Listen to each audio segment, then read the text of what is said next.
Hey, let's take a look at one of my favorite childhood comic books. It's called The Micronauts. The Micronauts was a toy line that I played with back when, as far as back as I can remember. The Micronauts number 24, I actually collected all of the comic books from the Micronauts and ROM comics from day one to the last day they ever made these comics. Let's take a look at number 24 since it's the 24th. And this issue we have When Computrex Commands. Also, we have Tales of the Microverse. We have two stories in one, which nowadays you get like a fourth of a story in one at best. Oh, cool. Wildfire. So this was the kind of video games we had. We didn't have Game Boys. We had this. I didn't have that one, but that would be cool. I love video handball or pinball. So inside we have characters like Commander Ran. If you know the toys, he is Space Glider. Princess Mari or Marionette, she had no toy analog. Microtron had a much larger toy analog. I mean, you could open his head like a toilet seat, and you could put a person's or one of the Micronaut figures on there. So the scales are really off on the toys compared to the comic books. Bug was supposed to be Galactic Defender, but he looks nothing like it except maybe his chest. That's about it. And we have Biotron, which is much, much bigger in the toy version. The toy, you actually put an action figure in his chest standing straight up. We also have a Croyer, which is one of my favorites. I had the pink one, which is close as you're going to get to red. And his wife, girlfriend, whatever, Celicia, they never made a toy of her, of course. They only make boy toys. They don't make girl toys in America. Now, in Japan, different story. They did have the, I think they were called Micro Angels. It was the ones who had the Statue of Liberty as the cacophonous, I guess you could put them in. So this is the ship Endeavor, which was also not a toy. But it was, you know, there's lots of loose things that, you know, Marvel did. And I think this was made to look like something you can build out of the Micropolis playset pieces. I tried to do that when I was a kid. I hated those pieces. They were so painful to put together. So in this particular issue, this is back in 1980, so I was about 10. Actually, yeah, this was December 1980. Well, in this particular issue, they're trying to fix the Endeavor, the ship that they fly around. Now, remember, they are the size of a Micronaut in real life. I mean, they're 3.75 inches tall, although somebody in here says they're 6 inches. No. And, well, it's also interesting that Biotron has this on his back when he never can turn into a tank. In this, he doesn't transform. These are the grandparents of Transformers, but in the comics, they don't really transform. Now, in the real life, you can transform him into like a tank thing. Sort of transform. It's like parts forming, really. While they're trying to repair it, of course, you know, Ran and Mario are just goofing off. And there's a guy that's here to sell the farm. They're like, oh no, here comes one of those huge people. So they try to escape. Oh, look, cartoons. This was back when cartoons were good. They had the Flintstones, and we have Godzilla with Godzuki. We have Dynamite, Space Ghost. The Herculoids are one of my favorites. The Jetsons, the Daffy Duck Show. I don't remember Teen Force, and I don't remember Astro and the Space Dogs. But I do remember all the other ones. All right, the art is also by Pat Broderick, so you'll see some fantastic art in here most of the time. He also handles some pretty hard to draw things. So while they're trying to escape from the humans, they spin out of control and spin into this place called Comtrex Corporation.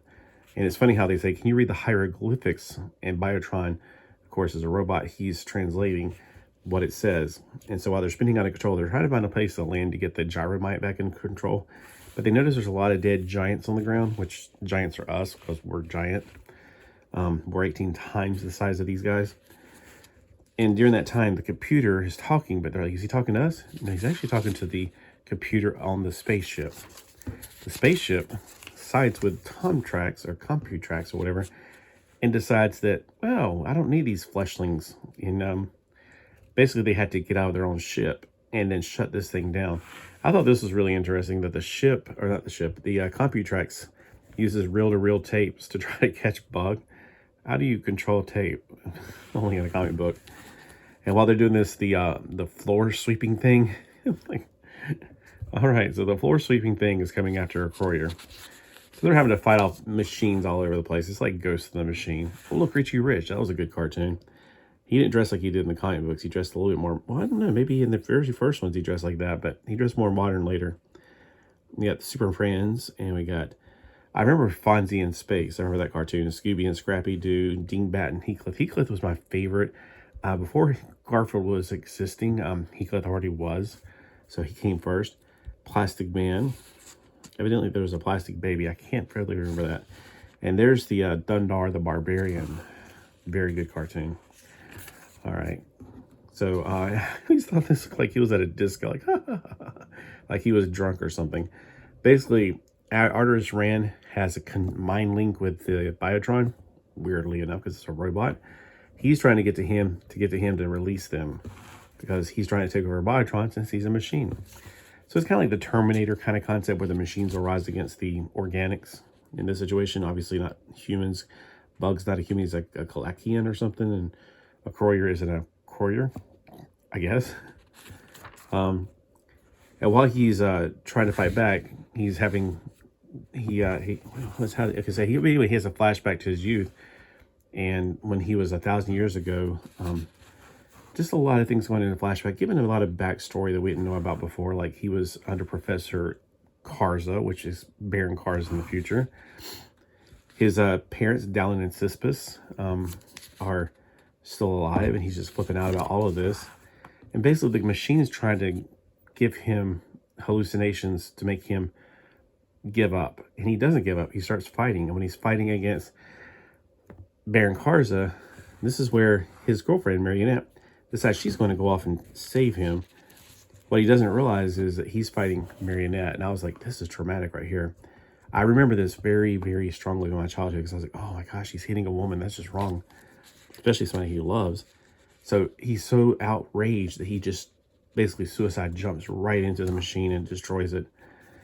Well, Marionette comes to, rescues his limp body, and they're not quite sure he's going to make it. In the next issue, we'll have Mentallo and Fixer. And if you don't know who those are, they were first doing like a Sergeant Fury shield.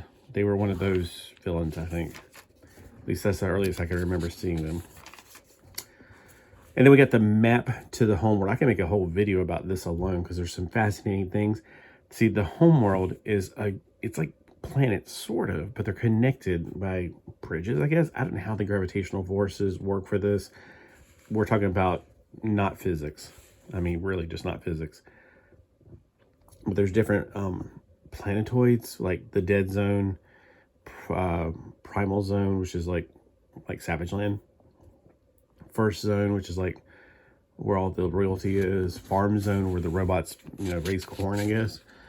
Industrial Zone. There's a lot of weird things going on here, but it's interesting at the same time. They kind of divide up biodomes on Earth into different worlds in the microverse, in what looks like a DNA double helix. Sort of. Kind of.